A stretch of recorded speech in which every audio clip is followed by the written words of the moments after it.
طيب بسم الله جزاكم الله خيرا. بسم الله. السلام عليكم ورحمة الله وبركاته. الحمد لله رب العالمين وبه نستعين على أمور الدنيا والدين والصلاة والسلام على أشرف الأنبياء والمرسلين سيدنا ومولانا محمد وعلى آله وصحبه ومن تبعهم بإحسان إلى يوم الدين. أما بعد. Kaum muslimah yang dirahmati oleh Allah Subhanahu wa taala, kita memuji Allah Azza wa Jalla karena pagi hari ini Allah Azza wa Jalla memberikan salah satu di antara nikmat-nikmat yang paling agung setelah nikmat iman dan juga nikmat Islam, yaitu nikmat untuk menuntut ilmu syar'i. Yang mana seorang hamba ketika diberikan kenikmatan oleh Allah Azza wa Jalla berupa taufik dan juga kesempatan untuk menuntut ilmu syar'i, maka itu sebaik-baik nikmat bagi hamba tersebut. Karena dengan ilmu yang dia miliki atau ilmu yang dia pelajari, maka hamba tadi bisa meningkatkan kualitas ibadahnya kepada Allah Azza wa Jalla. Allah Azza wa Jalla mengatakan, yarfa'illahu alladhina amanu minkum walladhina utul ilma darajat. Allah Azza wa Jalla pasti akan mengangkat derajat orang-orang yang beriman di antara kalian dan orang-orang yang memiliki ilmu. Allah Azza wa Jalla juga berfirman dalam ayat yang lainnya, Qul hal yastawil ladzina ya'lamuna wal ladzina la ya'lamun. Apakah sama? Ini pertanyaan retoris dari Allah Subhanahu wa taala yang jelas jawabannya. Apakah sama kondisi orang-orang yang berilmu atau mengetahui sesuatu dan kondisi orang-orang yang tidak mengetahui sesuatu? Kemudian Allah Azza wa Jalla mengatakan dalam ayat yang lainnya, i'lam fa'lam annahu la ilaha illallah wastaghfir li dzambik. Imam Al-Bukhari rahimahullah ta'ala mendasarkan dari ayat ini bab tentang didahulukannya ilmu dibandingkan amal. Maka perbaikan kualitas ibadah seseorang dimulai dari ilmunya, dimulai dari dia menuntut ilmu. Maka kesempatan dia bisa belajar ilmu syar'i, bisa duduk di majelis para guru, merupakan kenikmatan yang begitu besar dari Allah Subhanahu wa ta'ala. Kemudian salawat serta salam semoga terlimpahkan kepada baginda yang mulia Muhammad sallallahu alaihi wasallam yang perbuatannya menjadi suri tauladan kita dan pribadi beliau menjadi figur yang terbaik bagi kita dibandingkan figur-figur yang lainnya. Dan ketika seorang muslim diminta untuk mencari seorang figur untuk mendapatkan seorang yang layak untuk jadikan panutan, bahkan wajib jadikan panutan, maka jawabannya hanya satu, yaitu Rasulullah sallallahu alaihi wasallam. Allah Azza wa Jalla memuji Rasulullah sallallahu alaihi wasallam dalam ayatnya, wa innaka la'ala khuluqin azim. Sungguhnya engkau ya Muhammad berada di tingkatan akhlak yang paling mulia. Kemudian Allah Azza wa Jalla menyebutkan dalam ayat yang lainnya, laqad kana lakum fi Rasulillahi uswatun hasanah. Sungguh ada untuk diri kalian suri tauladan yang terbaik, yaitu Rasulullah sallallahu alaihi wasallam. Maka kewajiban kita sebagai seorang muslim, sebagai seorang ahlus sunnah wal jamaah yang mendaku diri mengikuti sunnah Rasulullah sallallahu alaihi wasallam, konsekuensinya adalah menjadikan beliau satu-satunya figur terbaik yang kita contoh dalam kehidupan kita sehari-hari, baik dari sisi keyakinan, dari sisi tingkah laku, maupun dari sisi akhlak dan lain sebagainya. Kaum muslimah yang dirahmati oleh Allah Subhanahu wa taala, sampailah kita di bahasan tentang ahaditsu mutafarriqatun fi fadlil Qur'ani wa ahli. Jika sebelumnya musannif hafizahullah taala membahas tentang hendaknya seorang atau orang tua, terutama ibu, mengajarkan kepada anaknya tentang masalah Al-Qur'an, maka inilah musannif hafizahullah ta'ala menyampaikan beberapa hadis yang menjelaskan tentang keutamaan Al-Quran dan juga ahlul Quran atau ahlullah wa khasatuh. Diriwayatkan dari Aisyah radhiyallahu anha, beliau mengatakan Rasulullah sallallahu alaihi wasallam bersabda, al-mahiru bil Qur'ani ma'as safaratil kiramil bararah. Sungguhnya orang yang pandai, orang yang mahir dalam masalah Al-Quran, maka dia bersama dengan golongan malaikat yang mulia. Orang yang mahir di sini adalah orang yang ketika membaca Al-Quran, kemudian menghafalkannya, kemudian mengamalkan ayat-ayat Allah Azza wa Jalla, inilah disebut dengan al-mahiru bil Quran. Walladzi yaqra'ul Qur'ana wa yatata'u fihi wa huwa 'alaihi syaqun lahu ajran. Dan orang yang membaca Al-Quran, dia terbata-bata ketika membacanya, meskipun makhrajnya sana dan sini salah, tapi dia berusaha semaksimal mungkin untuk memperbaiki bacaannya dan dia tetap membaca Al-Quran, maka kata Rasulullah sallallahu alaihi wasallam, lahu ajran. Maka orang tersebut memiliki dua pahala. Maka terlebih bagi orang yang diberikan kesempurnaan atau kenikmatan oleh Allah Azza wa Jalla berupa lisan yang fasih dalam membaca Al-Quran, maka hendaknya dia mensyukuri nikmat tadi dengan cara sering-sering membaca Al-Quran dibandingkan orang yang yatata'ta atau orang yang terbata-bata dalam membaca Al-Quran. Dan kita dapati kenyataan sehari-hari kita, justru orang-orang yang terbata-bata ini lebih mudah untuk setiap harinya berinteraksi dengan Al-Quran. Dan ini teguran bagi kita. Allah Azza wa Jalla berfirman, kabura maqtan 'indallahi an taqulu ma la taf'alun. Sungguh kemurkaan Allah yang sangat besar ketika engkau mengatakan sesuatu yang tidak engkau kerjakan sendiri. Maka ikhwati fillah azani Allah wa iyyakum rahimani wa rahimakumullah. Kalau kita diberikan nikmat berupa lisan yang fasih, terus pemahaman yang baik dalam masalah Al-Quran, dalam masalah bagaimana cara membaca Al-Quran, lidah kita nggak keluh ketika mengucapkan huruf dot misalnya, lidah kita nggak keluh ketika mengucapkan huruf sad dan lain sebagainya, maka kewajiban bagi kita dalam mensyukuri Al-Quran. Jangan sampai waktu terlewat begitu saja tanpa kita membaca Al-Quran, tanpa kita mendengarkan Al-Quran, tanpa kita mendengarkan kajian tentang Al-Quran dan lain sebagainya. Karena sungguhnya Al-Quran ini sebaik-baik obat bagi orang yang beriman. Bahkan sebaik-baik nutrisi bagi jiwa orang-orang yang beriman. Orang yang beriman, yang mengaku beriman, dirinya beriman kepada Allah Subhanahu wa Ta'ala. Tapi interaksinya dengan Al-Quran hanya terbatas pada bulan Ramadan semata. Dia menghatamkan Al-Quran hanya ketika 30 hari di bulan Ramadan, maka hati-hati.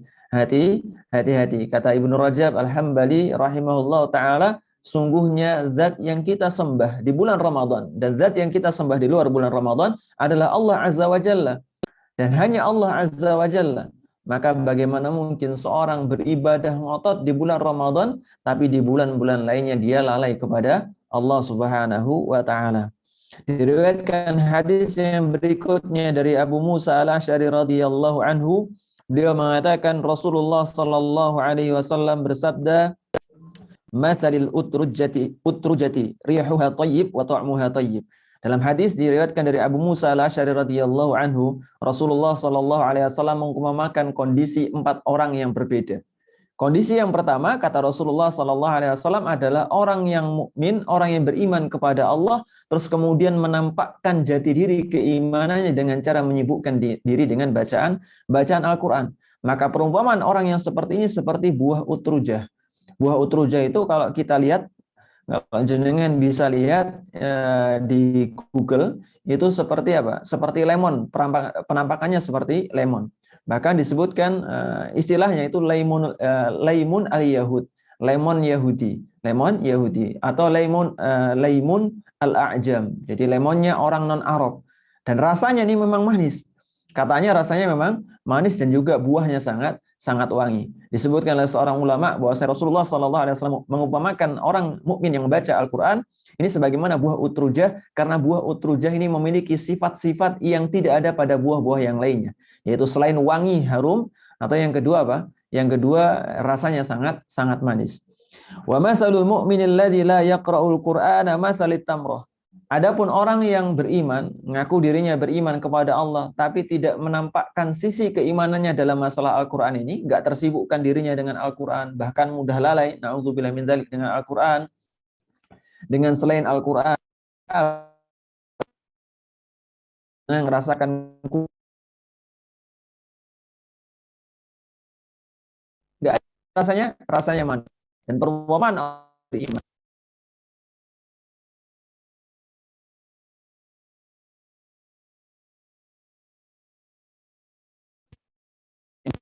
namun dia tidak membaca, la riha laha wa ta'muha hulun. Dia tidak memiliki bau, akan tapi rasanya manis. Wa matsalul munafiqil ladzi yaqra'ul Qur'ana kamatsalur raihanati rihuha thayyibun wa ta'muha murrun. Nah, sebaliknya orang-orang munafik yang dia membaca Al-Qur'an itu seperti apa? Raihanah. Raihanah itu sejenis tumbuhan. Mungkin mirip kemangi ya. Kalau kemangi itu kan aromanya ada, terus kemudian apa? Kemudian rasanya agak pahit. Nah, ini perumpamaan orang-orang munafik. Memang penampakannya baunya harum karena tersibukkan dengan baca Al-Quran, tapi karena sifat nifaknya maka sesungguhnya hatinya sangat pahit sebagaimana bunga raihanah atau tanaman raihanah. Wa matsalul munafiqil ladzi la yaqra'ul Qur'ana kamatsalil handhalah.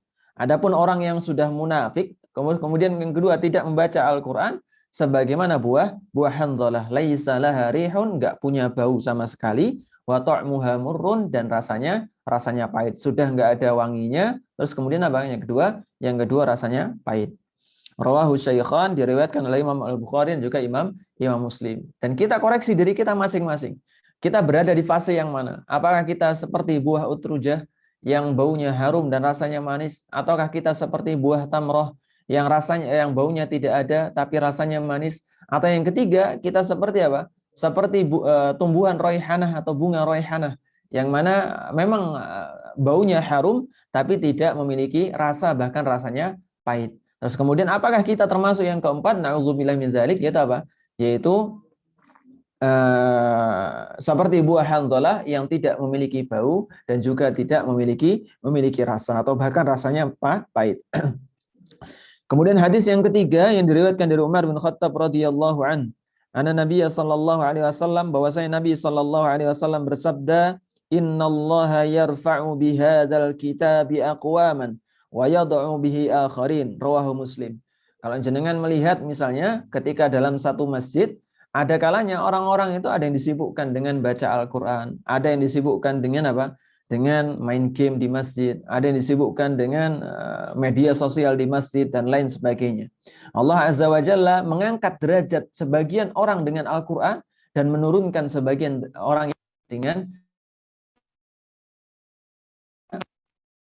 Allah Azza wa Jalla adalah orang-orang yang membaca Al-Qur'an dan menyibukkan diri dengan Al-Qur'an dan juga mengamalkan ayat-ayat Allah Subhanahu wa taala. Sebaliknya Allah Azza wa Jalla rendahkan sebagian kalangan atau sebagian kaum dengan sebab mereka lalai dari Al-Qur'an.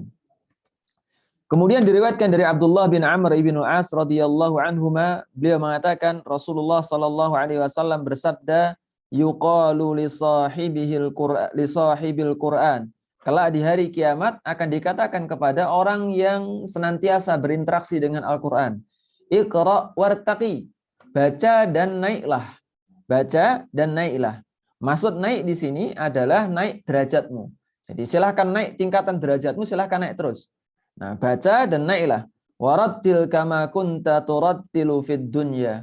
Dan bacalah sebagaimana engkau tersibukkan dengan Al-Qur'an ketika di dunia.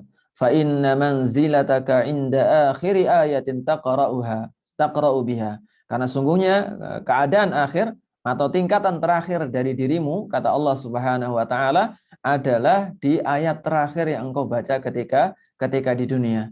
Kalau kita disibukkan dengan baca Al-Qur'an, terus kemudian wafat dalam keadaan sibuk dengan membaca Al-Qur'an, terus kemudian nanti Allah Azza wa Jalla akan bangkitkan kita dalam keadaan apa? Naik derajat kita dengan sebab bacaan Al-Qur'an ketika di dunia. Diriwayatkan dari Imam Ahmad rahimahullah taala dan juga Abu Daud dan Tirmizi, dan hadis tersebut dihitung sebagai hadis hasan.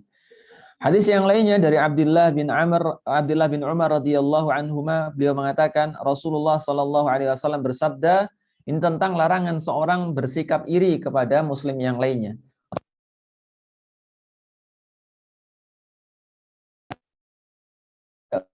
Kecuali kepada dua golongan. Rajulun atahullahul Qur'ana fahuwa yatluhu ana al-laili wa ana an-nahar.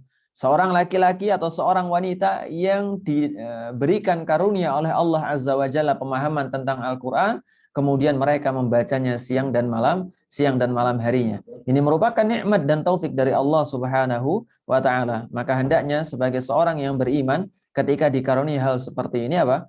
Hendaknya mereka menyibukkan dirinya dengan membaca Al-Qur'an. Dan seorang yang ghibthah, jadi iri yang dimaksud Rasulullah SAW adalah ghibthah. Ghibthah itu iri dalam masalah ketaatan kepada Allah Subhanahu wa taala. Jadi iri tanpa disertai dengan keinginan agar nikmat tersebut hilang dari orang yang kita iri kepadanya. Jadi kalau kita iri kepada saudara kita karena dia sibuk dengan membaca Al-Qur'an dan lain sebagainya, maka ini tidak masalah. Selama iri tadi tidak menjadikan kita berharap kepada Allah agar nikmat tadi dihapuskan dari orang yang bersangkutan. Terus kemudian yang kedua, iri diperbolehkan untuk rajulun atahullahu malan. Orang yang punya harta, fahuwa yunfiqu. Rawahu Syaikhan, diriwayatkan dari Al-Imam Al-Bukhari dan juga Imam Muslim. Yaitu iri yang kedua, orang yang diberikan harta oleh Allah Subhanahu wa taala, kemudian apa? Kemudian dia menginfakkan harta tadi siang dan malam harinya. Kalau kita lihat dua orang ini ada di diri saudara kita, maka kita boleh berharap kepada Allah Azza wa Jalla agar kita diberikan karunia yang sama, agar kita iri kepada mereka. Oh, mereka ini kok orang yang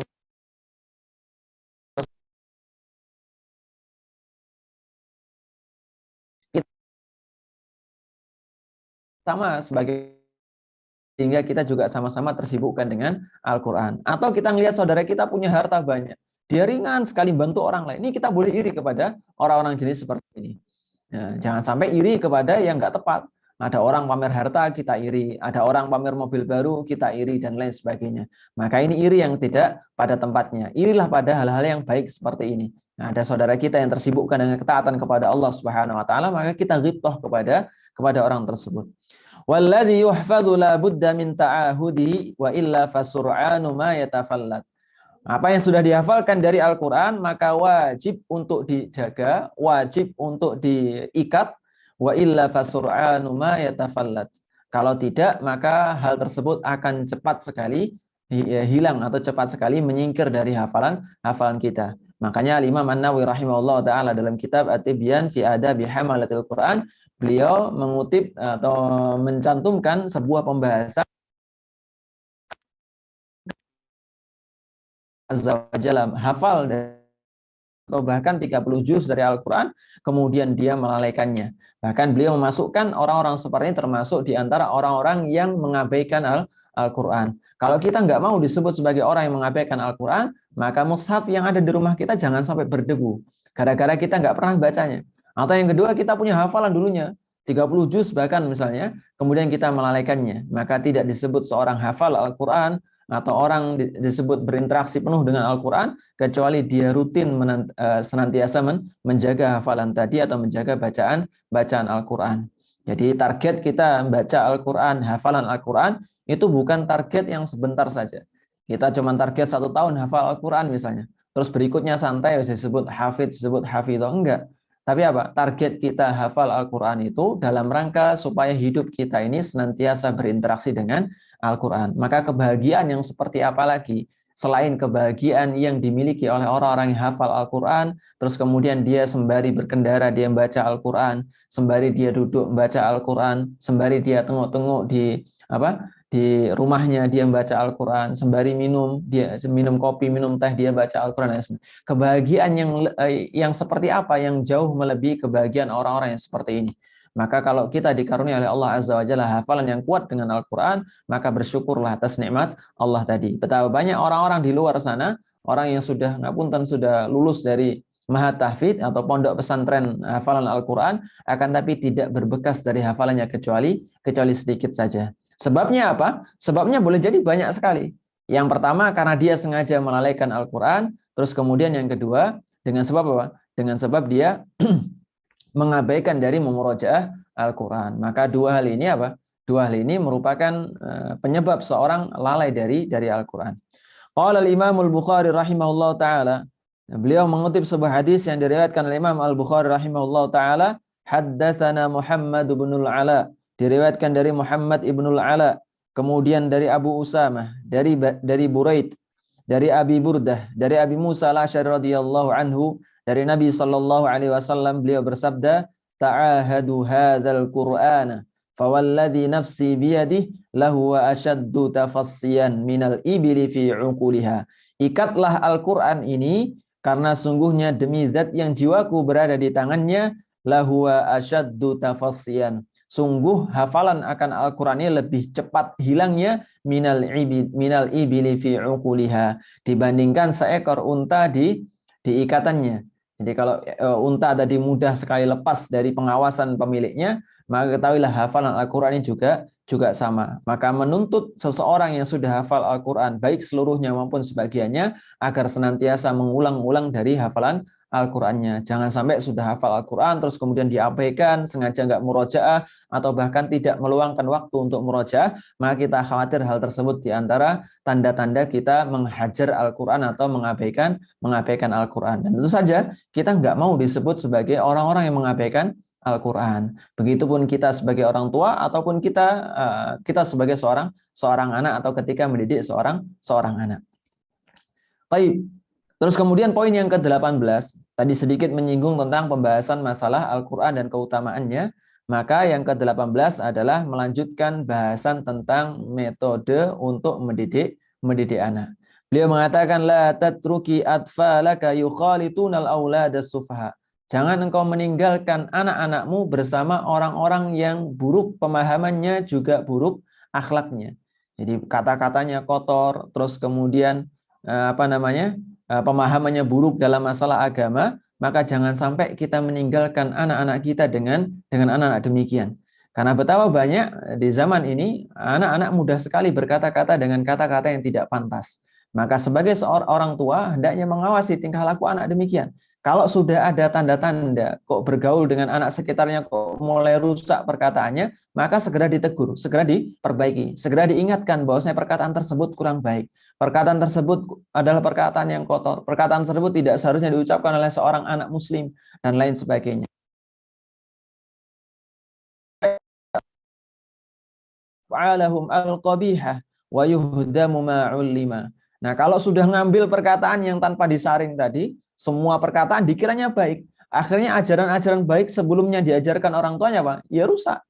Orang tuanya sudah susah payah ngajarin ketika di rumah, tapi apa? Tapi ketika di luar rumah main dengan anak-anak tanpa kita awasi dengan anak yang lainnya, yang ngapunten anak-anaknya rusak misalnya, perkataannya kotor, tindakannya kurang sopan kepada orang yang lebih tua, maka apa? Ya sudah yuhdamu ma'ullima. Binasa apa? Rusak segala sesuatu yang sudah diupayakan sebelumnya. Wasyairu yaqul, sebagaimana perkataan seorang penyair, wattiflu yahfadhu ma yulqa ilaihi wala yansahu id qalbuhu kal jauharis safi. Yaitu seorang anak itu laksana permata yang masih murni.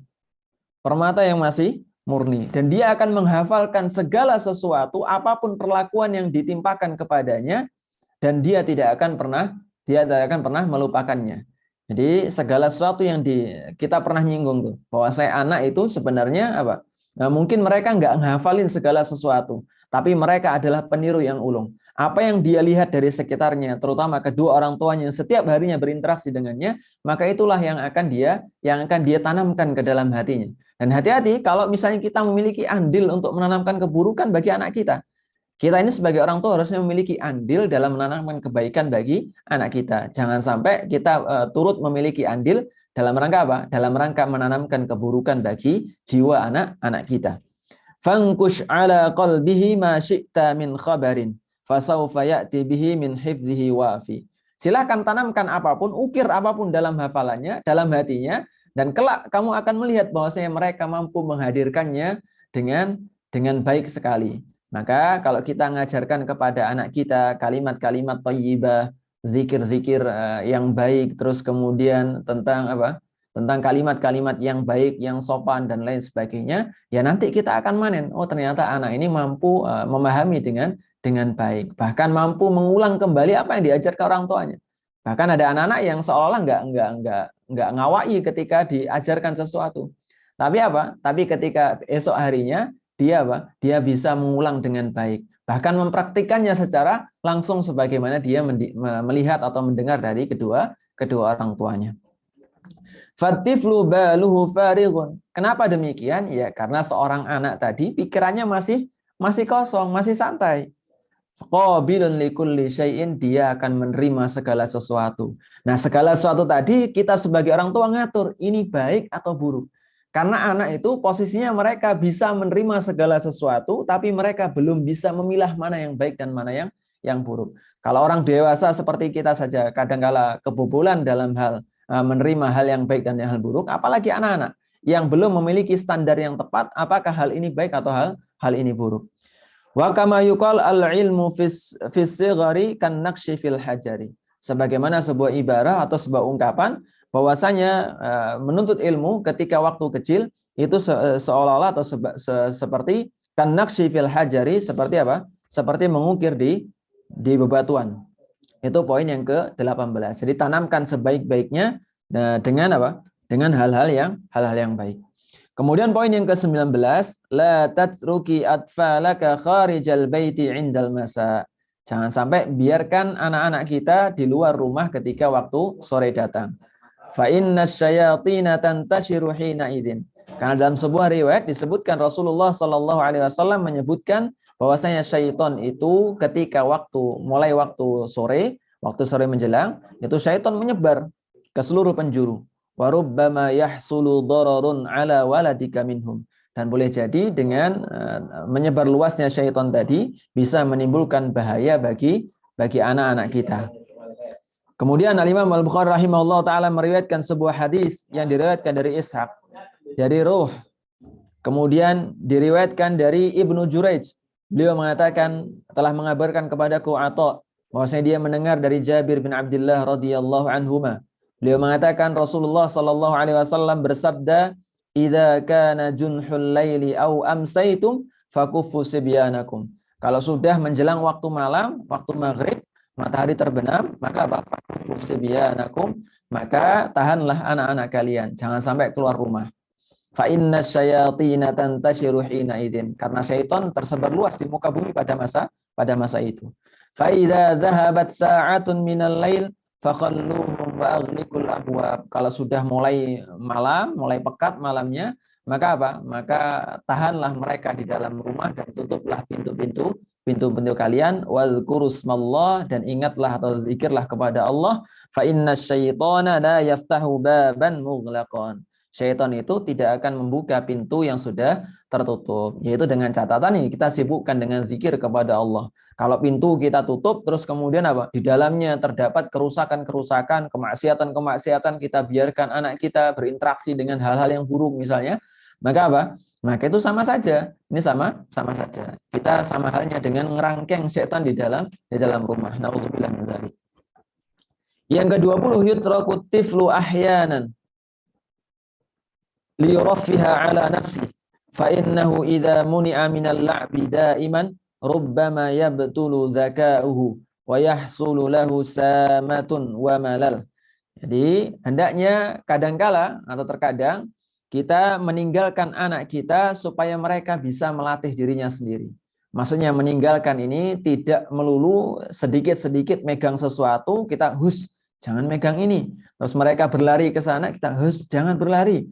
Terus kita apa? Mereka ngambil sesuatu jangan diambil dan lain sebagainya. Semua hal dilarang. Sehingga anak tadi seolah ini dilarang semuanya, ini dilarang semuanya. Maka pilihannya ada dua. Anak tadi memberontak sehingga nggak bakal nurutin semua perkataan orang tua. Yang kedua, anak tadi benar-benar diem, nggak bakal ngelakuin apa-apa kecuali atas instruksi orang tuanya. Dan kita nggak pengen anak seperti ini.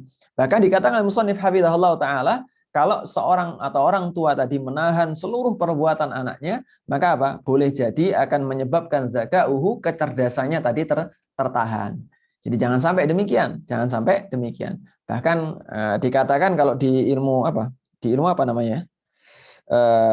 Tentang anak-anak pokoknya ya. Tentang anak-anak. Kalau anak-anak berjalan terus kemudian berlari dengan kakinya, dengan alas direkomendasikan dengan tanpa alas kaki. Dengan tujuannya apa? Anak bisa merasakan secara langsung tekstur dari pijakan di lantainya. Atau misalnya dia bisa meraba bentuk dari benda. Nah, ada Lego diraba, ini bentuknya bulat, ini bentuknya segitiga, ini bentuknya bundar dan lain sebagainya. Ini justru lebih melatih apa? Lebih melatih kecerdasan anak. Nah, kalau misalnya dilarang-larang demikian, maka kata musannif hafizahullah taala, anak tersebut boleh jadi akan semakin malas. Ya weslah, nggak perlu ngelakuin apa-apa. Akhirnya dilarang-larang sama ibu. Nah, kita sebagai orang tua ini, selama hal tersebut tidak membahayakan, terus kemudian selama hal tersebut tidak mengganggu yang lainnya, misalnya lari-larian di masjid kita biarkan, ini nggak pas. Jadi lari-larian di masjid nggak masalah. Tapi apa? Tapi ditahan, jangan sampai rame ketika ada sesuatu, misalnya ada kajian, terus kemudian ada sholat, kita tegur anak kita. Kalau misalnya ikut ke masjid, ya jangan sampai lari-lari. Jangan sampai ganggu orang-orang yang tengah sholat dan lain dan lain sebagainya. Jadi kita sebagai orang tua ada dua pilihan. Yang pertama, jangan terlalu membiarkan anak. Yang kedua apa? Yang kedua juga jangan selalu melarang-larang anak. Yang jenengan insya Allah sudah lebih paham daripada kami. Faida aradal abawani rif'ata auladihima. Kalau misalnya kedua orang tuanya berharap anaknya tadi merupakan anak-anak yang luar biasa, anak-anak yang top, maka kata beliau falyajtahida fi tarbiyati abnaihima. Maka hendaknya dia bersungguh-sungguh atau mereka berdua bersungguh-sungguh dalam mendidik anak-anaknya. Jangan sampai pasrah bongkoan kepada guru-guru mereka.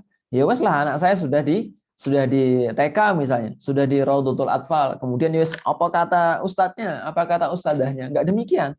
Justru kita ini memiliki peranan penting untuk mendidik anak kita sebelum mereka berangkat ke pondok atau sebelum mereka berangkat ke guru-guru mereka yang baru. Nah, penentu karakter anak tadi siapa? Ya orang tuanya. Orang tuanya. Jadi sekali lagi selalu senantiasa untuk diawasi. Jangan sampai ya wes lah apa kata ustadznya. Ini ya pondoknya bagus kok. Ini kutabnya bagus. Ini sekolahnya bagus. Saya nggak perlu didik lagi. Enggak. Justru kerjasama yang baik antara guru, antara ustadz, antara ustadzah dengan orang tuanya, ini justru apa? Menjadikan pendidikan untuk anak tadi lebih terjaga kualitasnya. Wa ta'limiha al-kitaba was sunnata ala fahmi salafis salih, dan bersemangat dalam mengajarkan kepada mereka Al-Qur'an dan As-Sunnah sesuai dengan pemahaman salafus salih. Diajarkan ya sesuai dengan tingkatan pemahaman mereka. Tingkatan pemahaman mereka. Kita bacakan tafsir-tafsir yang mujmal. Jadi tahapan belajar kalau misalnya Al-Quran seperti apa Ustadz belajarnya? Ya, kita ikuti metode yang disebutkan oleh Dr. Musaid At-Tayyar kalau tidak salah. Beliau membagi tahapan belajar tafsir itu ke dalam 3 macam. Yang pertama yaitu belajar tafsir secara mujmal. Tafsir secara mujmal. Jadi makna secara global kita jelaskan kepada anak-anak kita tentang ayat-ayat yang bersangkutan. Misalnya kita membaca Bismillahirrahmanirrahim, kita jelaskan secara global bahwasanya dengan menyebut nama Allah Azza wa Jalla yang Maha Pengasih lagi Maha Penyayang. Nah, ini ayat ini Allah Azza wa Jalla membuka Al-Qur'an dengan ayat ini atau dengan Bismillahirrahmanirrahim. Terus kemudian apa? Terus kemudian dan setiap perkara atau setiap kegiatanmu, kalau misalnya kamu pengen main, kamu pengen ini dan itu, maka apa? Maka mulai dengan Bismillah supaya hidup kita berkah. Sudah itu aja. Nggak perlu dijelaskan baknya ini bak isti'anah misalnya, terus kemudian ini harful jar, ini nggak perlu. Nggak perlu, tapi dijelaskan secara global bahwasanya kandungan ayat ini adalah ini. Kalau misalnya ada asbabun nuzulnya, ada apa sebab-sebab turunnya ayat tersebut, maka kita jelaskan secara global. Nggak perlu disebutkan riwayatnya. Ini diantara termasuk apa? Metode yang pertama dalam belajar tafsir. Baru metode yang kedua, setelah kita paham tentang masalah apa? Tentang masalah belajar tafsir secara global, maka masuk ke tahapan yang kedua, yaitu apa? Mulai memegang satu tafsir menengah, misalnya tafsir As-Sa'di, ini tafsir menengah, atau tafsir Ibnu Juzai, ini Juzai terakhir ya. Ya Ibnu Juzai nggak masalah, atau misalnya tafsir-tafsir yang lainnya yang setara dengan kedua tafsir tadi, ini tahapan tafsir menengah. Baru yang ketiga, kita jelaskan tentang masalah perbedaan para ulama dalam masalah tafsir. Itu pun kalau misalnya anaknya memang cenderung dalam belajar tafsir. Kalau cenderung ke fan yang lainnya ya sudah cukup. Kita sudah mengajarkan kepada mereka makna global dalam Al-Quran dan lain sebagainya. Hendaknya kita tekadkan demikian. Jangan sampai apa? Kita itu nggak ngambil bagian sama sekali dalam masalah mendidik anak untuk pelajaran Al-Quran. Jadi jangan sampai orang tua juga harus ambil. Jangan sampai nanti ketika di akhirat guru-guru mereka dapat bagian dari anak-anak kita, sementara kita sebagai orang tuanya nggak dapat apa-apa sama sekali. Jangan sampai demikian. Wa min asbabi rif'ati darajatil abawaini fil akhirah. Dan di antara sebab meningkatnya derajat kedua orang tuanya di akhirat, idza kana muslimaini, kalau keduanya adalah orang muslim, da'watu waladihi masalih lahuma. Ini doa dari anak yang soleh kepada keduanya. Jadi kalau misalnya mau dapat imbasnya mau dapat imbas doa anak yang soleh, ya jadikan anak kita orang anak yang soleh. Jangan sampai kita nggak turut andil, sekali lagi. Jangan sampai kita nggak turut andil. Kalau memang kita nggak punya kemampuan sama sekali, saya nggak bisa baca Al-Quran, Ustaz.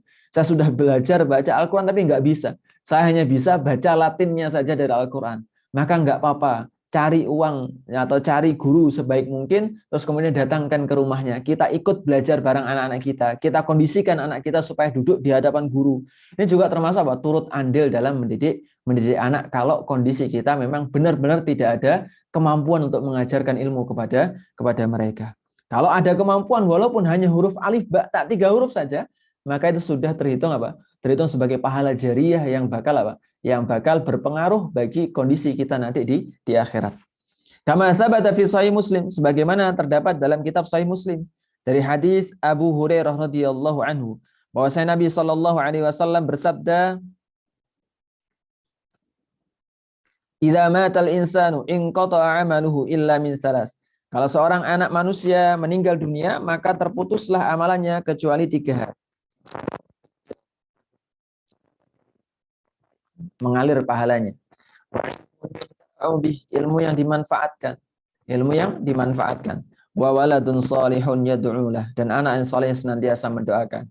Di dalam pendidikan anak ini terdapat 3 hal ini sekaligus kalau kita memaksimalkannya. Yaitu apa? Yang pertama, kita gunakan harta kita untuk memfasilitasi anak kita dalam belajar ilmu syar'i. Dia butuh kitab, tak belikan. Dia butuh buku, tak belikan. Walaupun kita banting tulang untuk nyari buku seharga 100.000 misalnya. Dia butuh mushaf untuk hafalan, mushaf Madinah yang terbaik misalnya, tak belikan. Ini merupakan sedekah jariah yang pahalanya terus mengalir bagi kita nanti di akhirat. Au ilmun yuntafa'u bih, tak ajarkan nak cara baca alif ba ta, ini huruf alif, ini huruf ba, ini huruf ta, diajarkan. Ini ilmu yang bermanfaat nanti.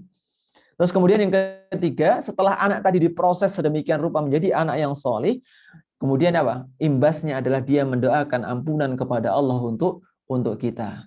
Jadi ini dalam mendidik anak ada 3 hal yang Rasulullah SAW sebutkan, boleh jadi nggak dimiliki oleh masing-masing dari kita. Makanya ketika ada orang yang child free dan lain sebagainya, nggak mau punya anak dan lain sebagainya, bukan karena takdir Allah menetapkan dia nggak punya anak, bukan. Tapi karena memang ribet, anak itu ribet, ngurusinya biaya mahal. Oh, dia nggak ngelihat bagaimana imbasnya nanti di akhirat. Dia nggak punya bayangan tentang keimanan nanti, tentang hari akhir. Dia terlalu pede dengan kondisi dirinya sendiri.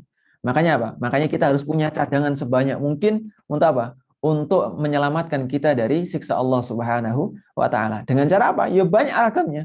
Di antaranya apa? Ya kalau kita nggak punya anak, ya kita apa? Memberikan ilmu kepada yang lainnya supaya ilmu tadi bermanfaat. Kalau misalnya kita nggak punya ilmu, ya bersedekah dengan cara apapun. Walaupun hanya segelas air putih yang diminum oleh jamaah kajian, 1 gelas saja kita punya 1 gelas nih. Saya punya 1 gelas. Maka itu cukup. Terlebih kalau misalnya kita bisa mengumpulkan 3 hal tadi yang disebutkan Rasulullah SAW yang pahalanya tidak pernah terputus dalam 1 rumah saja. Anak kita investasikan sedemikian rupa untuk apa? Kita petik nanti di akhirat. Bukan di masa tua kita pengen apa? Balasan dari anak kita, bukan. Supaya anak kita menjadi anak yang solih dan kita mendapat pahalanya nanti di akhirat di sisi Allah Subhanahu wa taala. Wa jaa min hadits Abi Hurairah radhiyallahu an, anna Nabiy sallallahu alaihi wasallam qala. Datang dari hadis Abu Hurairah radhiyallahu an bahwasanya Nabi sallallahu alaihi wasallam bersabda, "Innallaha 'azza wa jalla la yarfa'u darajata lil 'abdi shalih fil jannah." Allah azza wa jalla akan mengangkat derajat hamba yang salih ketika di surga. Fayaqulu ya Rabb, maka hamba tadi mengatakan, "Ya Rabb kami, anna li hadhi." Kok bagaimana mungkin aku bisa dapat derajat yang seperti ini? Apa kata Allah Subhanahu wa taala? Bistighfari waladika lak, dengan sebab istighfarnya anakmu untukmu. Bayangkan, ini kita nggak nyangka ternyata apa? Anak kita yang menyebabkan kita atau yang menjadi sebab kita diangkat derajatnya di sisi Allah Subhanahu wa taala. Tapi dalam hadis ini beliau mengatakan lil abdis sholih, bagi hambanya yang sholih. Makanya di dalam surah Al-Kahfi disebutkan wa kana abuhuma sholihah. Wa kana abuhuma sholihah. Untuk anak-anak yang baik ini abuhuma sholihah. Kata apa? Kata Allah Subhanahu wa taala di surah Al-Kahfi tentang perjalanan Musa dan Nabi Khidir. Dan kedua orang tuanya adalah orang tua yang solih dan solihah. Jadi jangan berharap kalau misalnya kita ini ngapunten begajulan, kita ini berandal dan lain sebagainya, tapi berharap apa? Berharap anak kita menjadi syafaat bagi kita nanti di akhirat. Ya kalau kita masih muslim, alhamdulillah. Kalau misalnya Allah mengampuni dosa kita nanti di akhirat, alhamdulillah. Kita diangkat derajatnya di sisi Allah Subhanahu wa taala. Jadi ya, apa? Kita juga harus mengondisikan. Jadi pendidikan terbaik, ya, sering kami sampaikan, pendidikan terbaik, metode pendidikan terbaik atau metode mendidik anak terbaik adalah menjadikan diri kita solih dan solihah terlebih dahulu. Wes jenengan mau nyari metode yang seperti apapun, metode yang paling modern sekalipun yang ada saat ini, kalau orang tuanya tidak dalam keadaan baik, tidak dalam keadaan solih dan solihah, mustahil atau hampir kecil kemungkinan anak-anak yang menjadi sosok yang solih dan juga solihah. Jadi pendidikan pertama, metode mendidik pertama anak itu jadikan diri kita sendiri menjadi pribadi-pribadi yang solih dan juga solihah. Makanya bujang dan bujangan, kalau misalnya mereka galau urusan pernikahan, terus kemudian menyibukkan diri belajar tarbiyatul aulad, pendidikan anak, ini sebenarnya salah langkah satu langkah. Langkah pertama adalah kondisikan dirinya sendiri untuk menjadi pribadi yang soleh. Lalu dirinya belum bisa menjaga diri dari hal-hal yang dilarang oleh Allah Azza wa Jalla, lah kok dia sudah loncat ke sana kemari untuk apa? Melindungi yang lainnya dari halal yang dilarang oleh Allah Subhanahu wa taala. Ini kan seperti lilin. Lilin itu apa? Menerangi sekitarnya tapi membakar dirinya sendiri.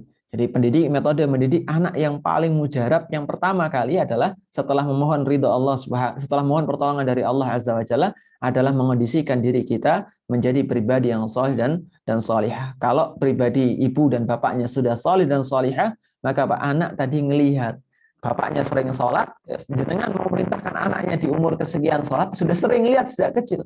Sejak bayi sudah sering melihat.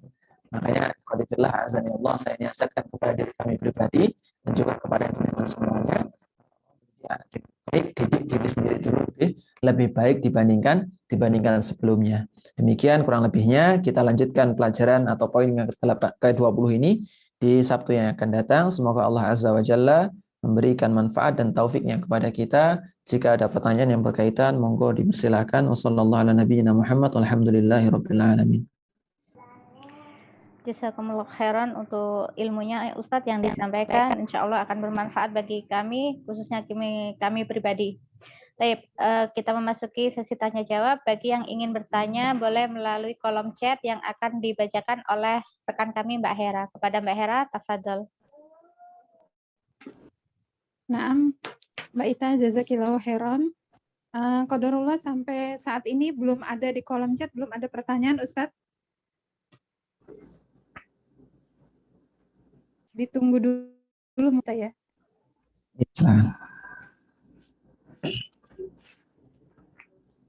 Tafadholi kepada umahat yang ingin bertanya bisa ditulis di kolom chat.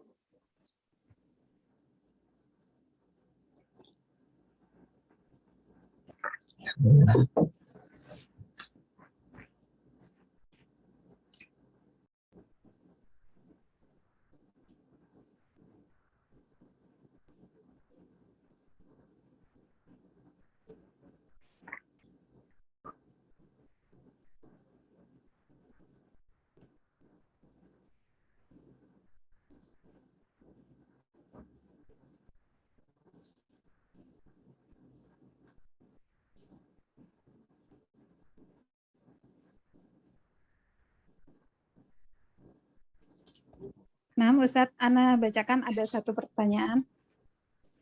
Assalamualaikum Ustadz, izin bertanya, bagaimana jika kita memiliki kedua anak, tetapi salah satu dari mereka merasa dibedakan? Tafadhol Ustadz, afwan. Alhamdulillah, wassalatu wassalamu ala rasulillah, amma ba'du. Khadifillah, azani Allah wa iyyakum rahimani wa rahimakumullah. Bagaimana kalau lantas kemudian sebenarnya anak kita tadi atau salah satu dari mereka merasa dibedakan. Yang pertama, ikhwati fillah, azani Allah wa iyyakum rahimani wa rahimakumullah, minta tolong kepada Allah Azza wa Jalla agar Allah memberikan kelapangan pada hati kedua anak kita. Terus kemudian yang kedua, hendaknya sejak dini kita berikan pelajaran kepada mereka tentang masalah sifat adil atau sifat tidak timpang sebelah dalam berbuat atau bertindak atau berkata-kata, termasuk adil dalam memperlakukan orang yang lainnya, baik terhadap anak mereka, anak yang pertama, terus kemudian anak yang kedua, dan lain sebagainya. Jadi sejak awal kita tanamkan kepada anak kita pendidikan tentang masalah sikap adil. Jadi kita juga perlu menanamkan kepada mereka bahwasanya adil tadi tidak harus sama. Boleh jadi masnya yang sudah SMP ya maklum kalau dikasih misalnya laptop. Tapi kalau misalnya anak yang masih TK terus kemudian dikasih laptop, ini sebuah hal yang tidak adil. Maka yang penting kita tanamkan kepada mereka atau kepada keduanya adalah apa? Adalah kita hendaknya memberikan pemahaman kepada mereka dengan sebaik-baiknya tentang masalah sikap adil tadi. Dan kita hendaknya membesarkan hati yang merasa dikucilkan. Kita kabarkan kepadanya, nak, kamu tidak mendapatkannya dari ibu dan ayah. Contohnya ini dan itu. Jangan sebutkan hal-hal yang memang jenengan perlakuan khusus untuk mereka, untuk dia. Tapi bukan dalam rangka apa. Tapi jelaskan kepadanya bahwasanya bukan dalam rangka ibu dan ayah lebih cinta kepada salah satu di antara kalian. Kadangkala ibu dan ayah cinta kepadamu dengan cara memberikan ini karena memang ini kebutuhanmu, dan kami nggak berikan ini kepada abangmu, kepada adikmu karena memang bukan kebutuhan mereka, dan lain sebagainya. Jadi Pak, tanamkan kepada mereka bahwasanya sikap adil tadi tidak harus sama, dan berikan pengertian spesial dengan kehadiran orang tuanya.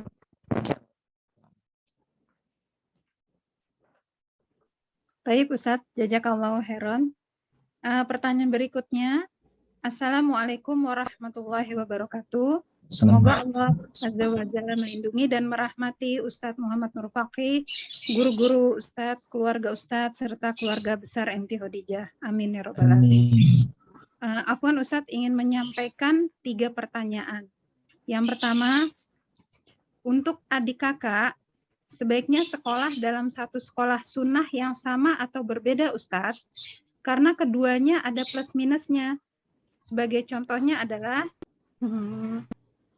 banyak ilmu yang didapat.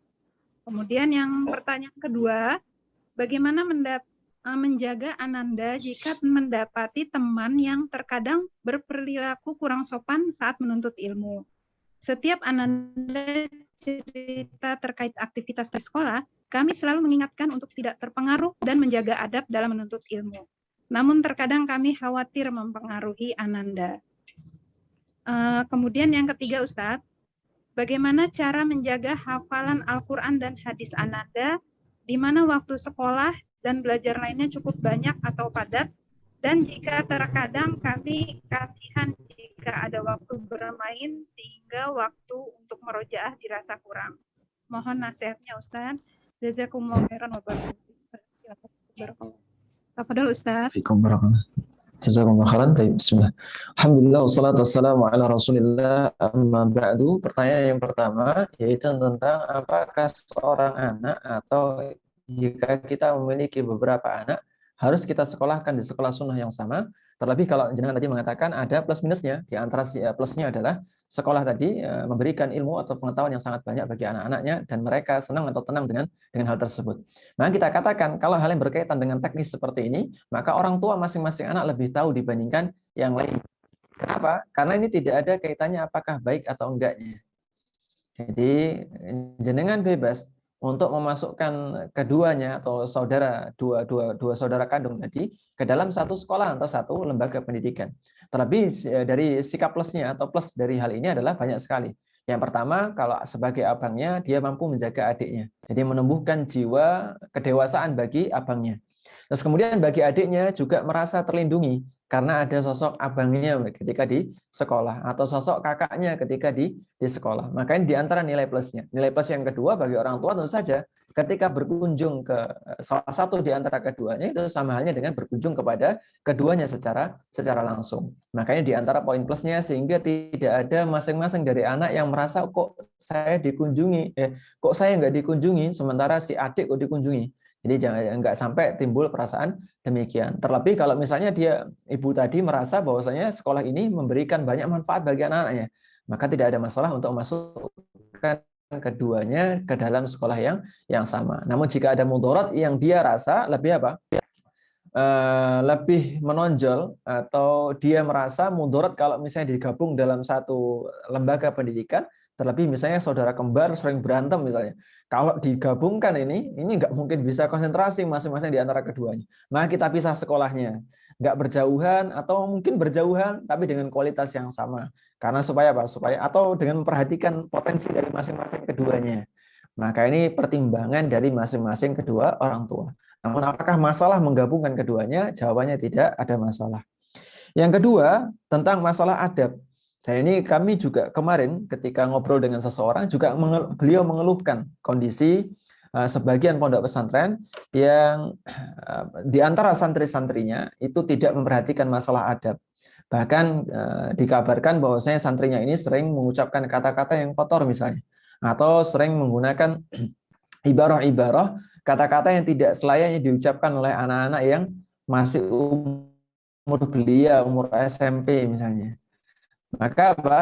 Maka ini juga masalah yang harus kita perhatikan bersama. Nah, bagaimana cara mengulanginya? Kalau misalnya hal ini terjadi selalu sisi nakalnya.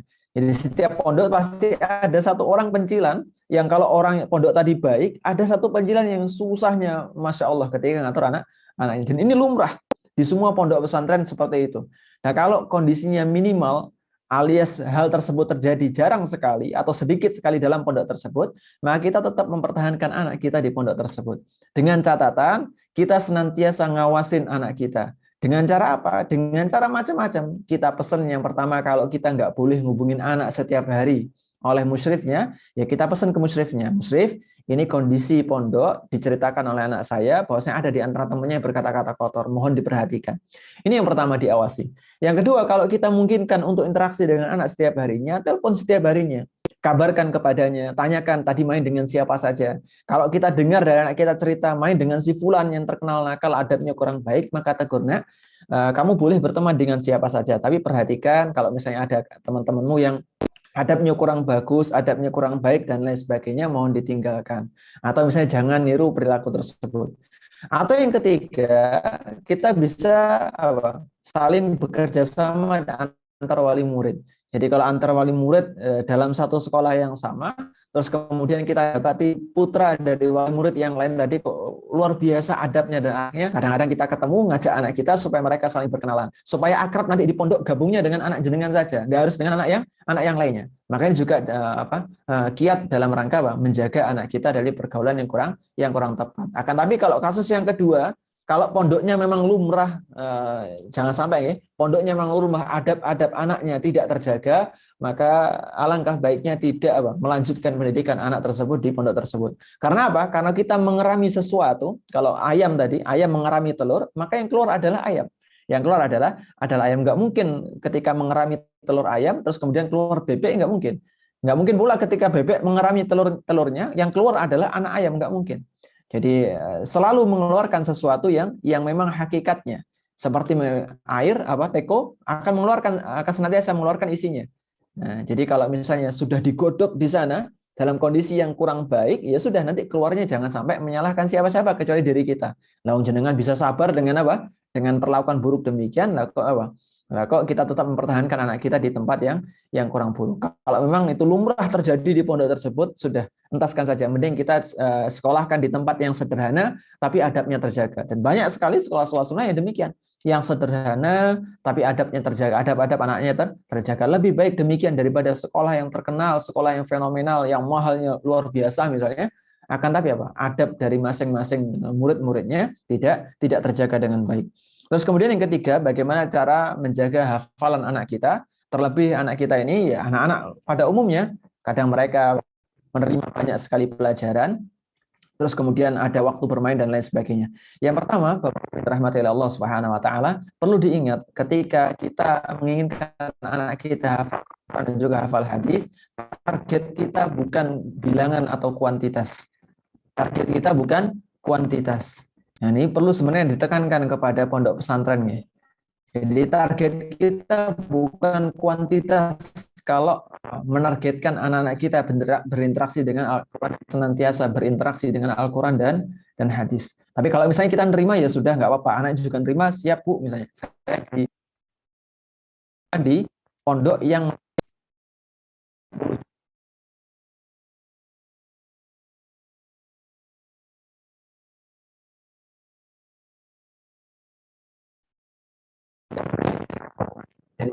nyatanya ke diri kita sendiri.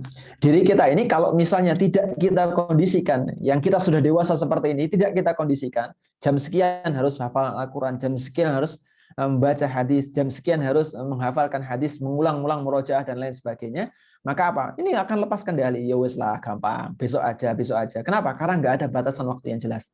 Begitupun anak kita yang belum punya standar pegangan tadi, ketika kita menginginkan mereka menjadi penghafal Al-Quran dan penghafal hadis, maka disiplinkan mereka.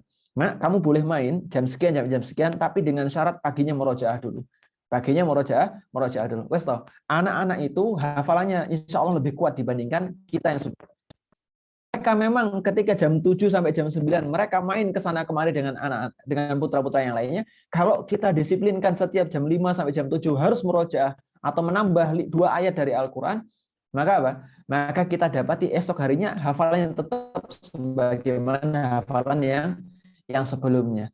Hafalan berikutnya juga sama, hafalan yang akan sama baiknya dengan hafalan sebelumnya. Dengan catatan, dengan setelah izin Allah Azza wa Jalla, yang kedua kita disiplinkan waktu mereka. Jadi kita nggak masalah biarkan anak kita main di waktunya. Dan tekankan kepada mereka untuk disiplin dengan waktu tersebut. Misalnya jangan sampai nggak tega, bangunin subuh untuk murojaah harus tega. Waktunya bangun, enak waktunya bangun murojaah. Atau cara yang ketiga adalah dengan mengiming mereka dengan sesuatu yang mereka sukai. Kalau kamu sudah berhasil menghafal surah Al-Balad, nah saya ajak nanti ke desa mana, atau saya ajak nanti main ke tempat wisata ini, maka ini tidak jadi masalah. Selama itu bukan jadikan hal yang terus-menerus. Jadi kita motivasi awalnya dengan dengan keimanan kepada Allah, terus kemudian yang kedua diiming-imingi dengan hadiah, dan jangan jadikan hal tersebut sebagai landasan. Wallahu ta'ala alam. Baik Ustadz, jazakallahu khairan. Masih bisa Ustadz waktunya?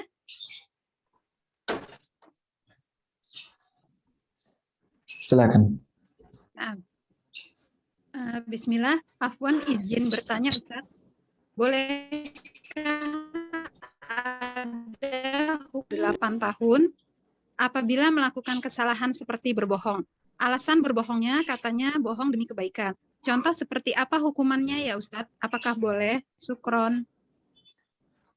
Ikhwati fillah, azani Allah wa iyyakum rahimani wa rahimakumullah. Untuk anak-anak yang masih umur 7 tahun, terus kemudian belum sampai 10 tahun, secara umum ketika mereka melakukan, jadi belum dibebani dengan beban syariat, kita ukur mereka dengan cara yang diizinkan oleh Nabi SAW, yaitu dengan cara apa? Meskipun memukul, tapi memukul dengan tanpa menyakiti mereka. Akan tapi umur-umur 7 sampai 10 tahun ini lebih ditekankan dengan cara nasihat saja. Jadi himbauan, teguran keras, dahaman keras dari bapaknya, ini mungkin lebih berpengaruh dibandingkan pukulan dari ibundanya. Jadi cari cara yang sekiranya anak tadi segan untuk mengulangi perbuatannya itu kembali. Itu terkait hukumannya. Terus kemudian yang kedua, kalau misalnya terkait kesalahan kejujuran dan lain sebagainya, yang dia sudah bisa berbohong di umur 8, maka selain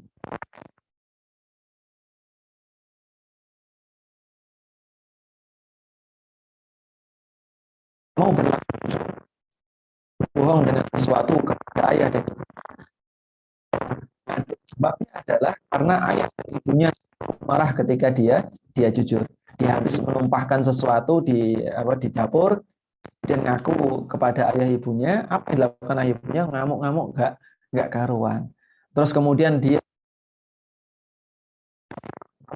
nggak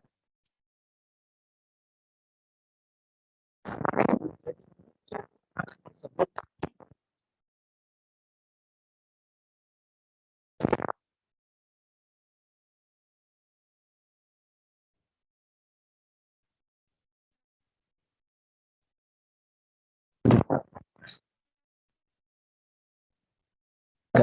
yang mana mereka mendidik anak-anaknya dengan cara apa? Dengan cara anak-anaknya tadi berani berbicara kepada kedua orang tuanya. Dan ini kuncinya. Ini kuncinya. Jadi kami melihat ini kuncinya ternyata. Anak-anak bisa berdiskusi dengan santai dengan orang tuanya, berkata aktivitas mereka sehari dengan jujur. Kuncinya adalah sejak awal orang tuanya tidak memberikan hukuman, bukan tidak memberikan hukuman ya, tapi tidak terlalu membesar-besarkan masalah yang anak kecil itu lumrah lakukan. Jadi ketika anak kecil melakukan kesalahan, mereka tegur, mereka nasihati dengan keras. tapi tidak menjadikan hal tersebut sebagai apa? Pandangan remeh orang tua kepada anak-anak mereka. Mereka tetap menyayanginya, ditegur dengan lembut, sayang, kamu kok berlaku demikian? Ayo apa konsekuensinya kalau berlaku demikian? Kita tegur demikian. Sehingga anak tadi apa? Mulai sejak kecil dia tidak takut atau tidak segan untuk berkata jujur kepada kedua kesalahan kecil mereka.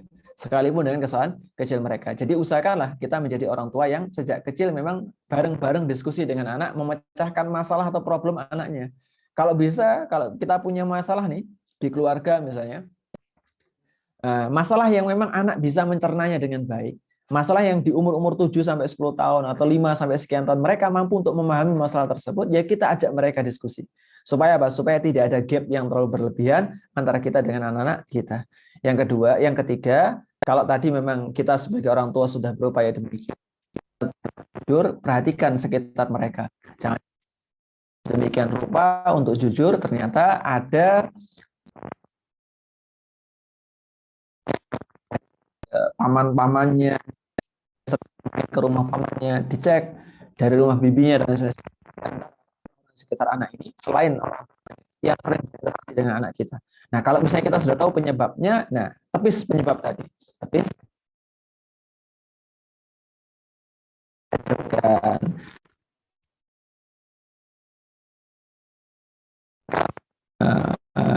apa? Kenapa kok anak-anak kita bisa terjatuh ke dalam tersebut atau mulai tidak jujur. Demikian kurang lebihnya. Wallahu taala alam. Nah, Ustaz. Pertanyaan selanjutnya. Bismillah, Assalamualaikum Ustadz. Afwan, izin bertanya, bagaimana menyikapi sikap anak yang berbeda-beda? Dalam mendidiknya kita harus bagaimana? Alhamdulillah diamanahi 4 anak dengan sifat dan keunikan yang berbeda. Masya Allah. Jazakallahu khairan. Tafadhol Ustaz. Ikhwatibillah azanillah wa iyyakum rahimani wa rahimakumullah. Bagaimana cara menyikapi sikap anak yang berbeda-beda? Berarti jawabannya adalah ya sikap kita kepada mereka juga harus berbeda-beda. Kata Nabi SAW, nazzilun nasa manzilatahum. Tempatkan manusia itu sesuai dengan kedudukan mereka. Bagaimana Rasulullah SAW menyikapi seorang yang mudah marah. Bagaimana Rasulullah SAW menyikapi istri beliau. Bagaimana Nabi SAW menyikapi sebagai bagaimana Nabi SAW menyikapi sahabat-sahabat yang lainnya, beliau sesuai dengan karakter dari masing-masing orang di sekitarnya. Begitupun ketika kita sebagai orang tua, kita jangan sampai nganggap bahwasanya kita harus berperilaku sama ke anak-anak kita. Untuk hal yang sifatnya baik dan buruk, betul. Anak pertama kita katakan ini perbuatan haram nih. Maka anak kedua ya kita katakan, "Duk, ini perbuatan haram." Anak ketiga kita ini perbuatan haram. Yang keempat kita katakan ini perbuatan haram. Tapi dalam rangka menyampaikan kepada mereka semua, tentu perlakukan sebagaimana karakter dari masing-masing anak. Anak yang pertama nih anak sifatnya keras. Dia nggak bakal apa? Dia nggak bakal manut kalau misalnya kita nggak keras. Anak yang kedua nih hatinya lembut sekali. Kita tegur saja, dia udah nangis. Ngiranya orang tuanya apa? Nggak seneng sama dia. Ngiranya orang tuanya nggak sayang sama dia.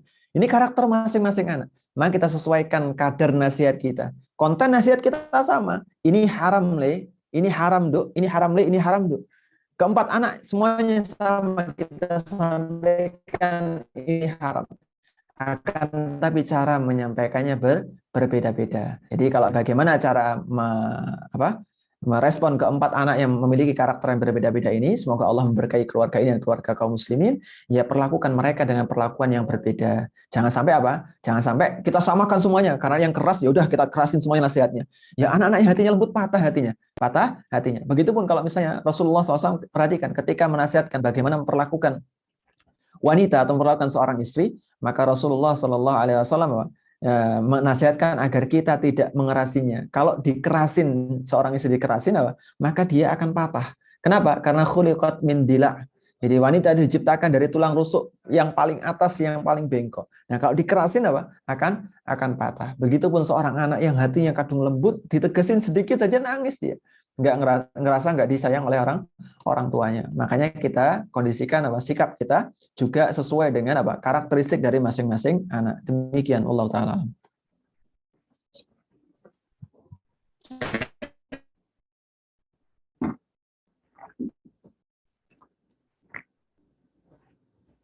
Jazakallah khairan.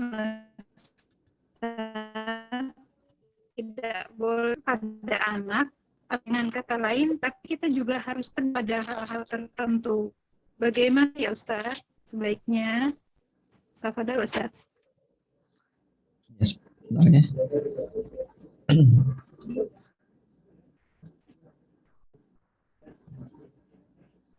Suara anak tadi kurang jelas ya Ustaz? Betul. Ana ulang ya Ustaz ya. Silakan. Apabila ada diganti dengan kita juga harus tegas pada hal-hal tertentu. Bagaimana sebaiknya ya Ustaz? Sudah jelas Ustaz? Sudah. Alhamdulillah wassalatu wassalamu ala Rasulillah amma ba'du. Ikhwati fillah rahimakumullah.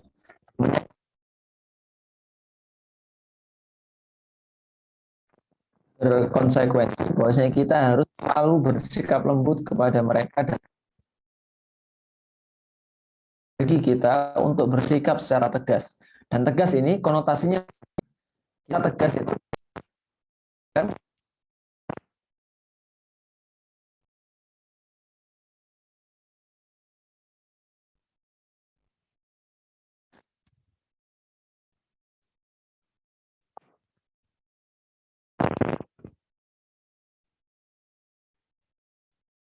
meninggal.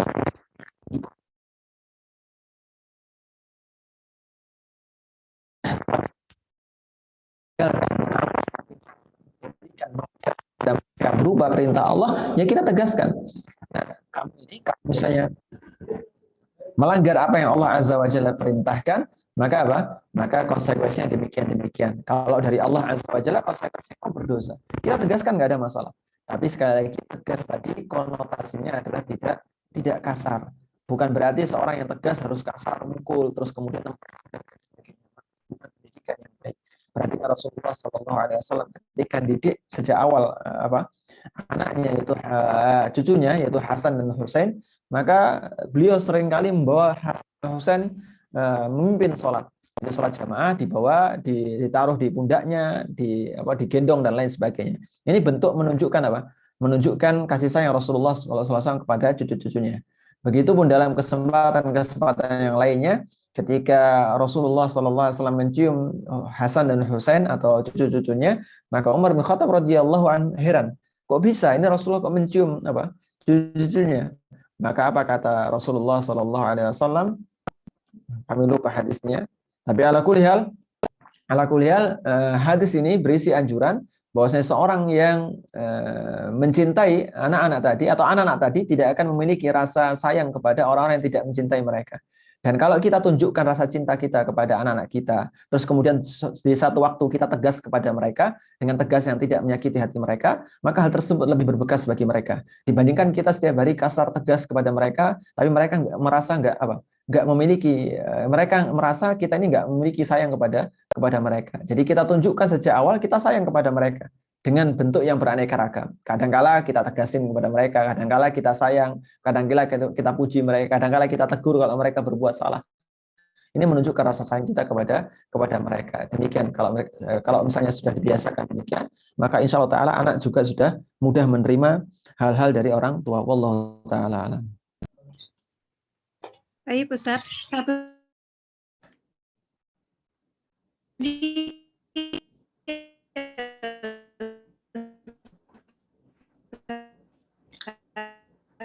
Afwan, suaranya kurang jelas. Oh, kurang jelas Ustaz. Ya. Assalamualaikum warahmatullahi wabarakatuh. Izin bertanya Ustaz, pada usia berapa seorang anak bisa dimulai menghafal Al-Quran? Jelas Ustaz? Bismillah. Alhamdulillah wassalatu wassalamu ala Rasulillah amma ba'du. Pada usia berapa anak sudah dibiasakan untuk menghafalkan Al-Quran? Yang pertama, kalau anak dibiasakan menghafalkan Al-Quran, maka sejak dia bisa mengucapkan lafaz-lafaz dalam Al-Quran. Jadi dibiasakan ini dalam bentuk bukan sekedar kita mentalqinkan bacaan kepada mereka. Tapi boleh jadi dalam bentuk apa? Kita menyetelkan audio kepada mereka sehingga mereka terbiasa mendengarkan bacaan-bacaan Al-Quran. Itu yang pertama. Di tahapan ketika mereka hanya bisa mendengarkan, memahami, tapi belum bisa melafalkan dengan fasih.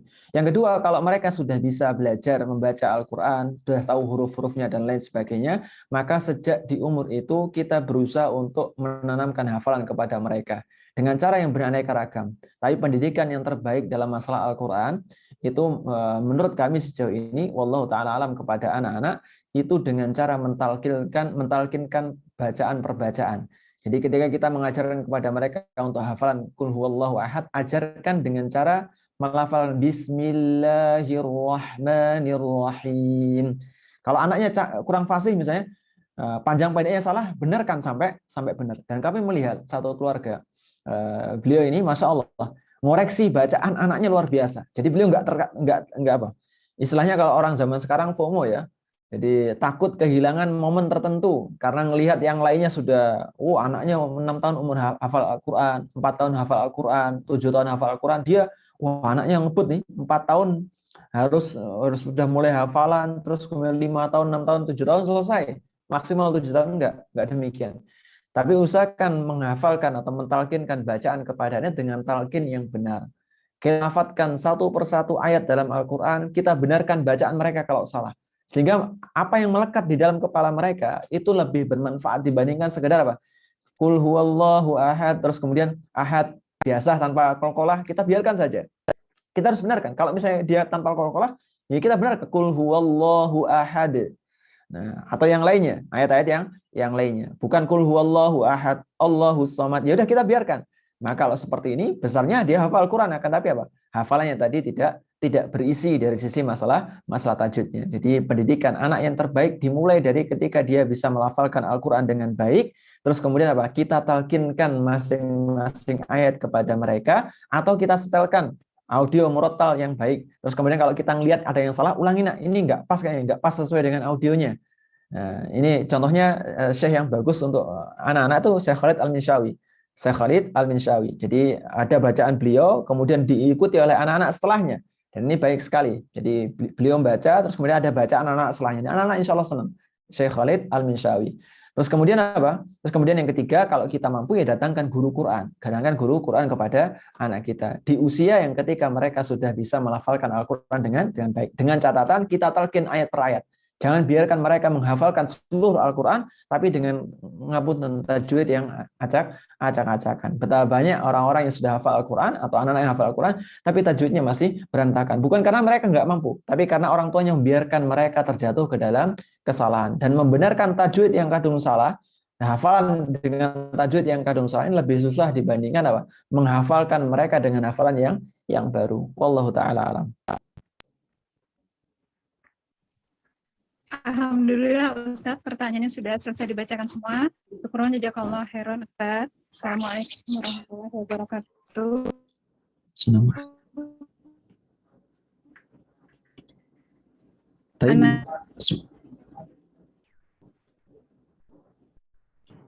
Baik, jazakallah khairan Mbak Hera untuk pertanyaan-pertanyaannya. Jazakumullah khairan Ustadz untuk segala ilmu insya Allah sangat bermanfaat, terutama bagi diri kami pribadi. Dan jazakumullah khairan bagi akhwat wa ummahat yang sudah mengikuti kajian dari awal hingga akhir. Ana yang bertugas mewakili semua panitia dari MT Khotijah memohon maaf jika ada salah baik kata ataupun sikap. Barakallahu fikum. Ahsanu ilaikum. Kita tutup dengan doa kafaratul majelis. Subhanakallahumma wa bihamdik asyhadu an la ilaha illa anta astaghfiruka wa atubu ilaik. Wassalamualaikum warahmatullahi wabarakatuh.